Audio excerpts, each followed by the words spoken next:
Chapter 15. After some days, at the time of wheat harvest, Samson went to visit his wife with a young goat, and he said, "I will go into my wife in the chamber." But her father would not allow him to go in. And her father said, "I really thought that you utterly hated her, so I gave her to your companion. Is not her younger sister more beautiful than she? Please take her instead." And Samson said to them, "This time I shall be innocent in regard to the Philistines when I do them harm." So Samson went and caught 300 foxes and took torches.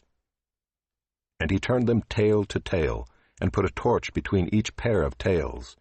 And when he had set fire to the torches, he let the foxes go into the standing grain of the Philistines, and set fire to the stacked grain and the standing grain, as well as the olive orchards. Then the Philistines said, "Who has done this?"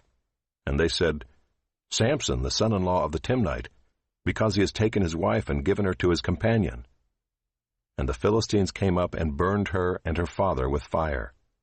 And Samson said to them, "If this is what you do, I swear I will be avenged on you, and after that I will quit." And he struck them hip and thigh with a great blow, and he went down and stayed in the cleft of the rock of Edom. Then the Philistines came up and encamped in Judah and made a raid on Lehi. And the men of Judah said, "Why have you come up against us?" They said, "We have come up to bind Samson, to do to him as he did to us." Then 3,000 men of Judah went down to the cleft of the rock of Edom and said to Samson, "Do you not know that the Philistines are rulers over us? What then is this that you have done to us?" And he said to them, "As they did to me, so have I done to them." And they said to him, "We have come down to bind you, that we may give you into the hands of the Philistines." And Samson said to them, "Swear to me that you will not attack me yourselves." They said to him, "No, we will only bind you and give you into their hands. We will surely not kill you." So they bound him with 2 new ropes, and brought him up from the rock. When he came to Lehi, the Philistines came shouting to meet him. Then the Spirit of the Lord rushed upon him, and the ropes that were on his arms became as flax that has caught fire, and his bonds melted off his hands. And he found a fresh jawbone of a donkey, and put out his hand and took it, and with it he struck 1,000 men.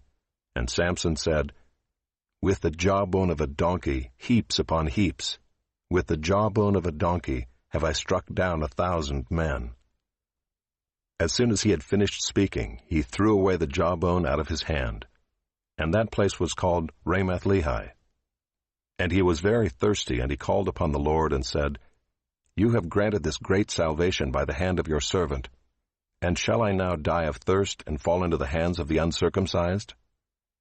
And God split open the hollow place that is at Lehi, and water came out from it. And when he drank, his spirit returned, and he revived.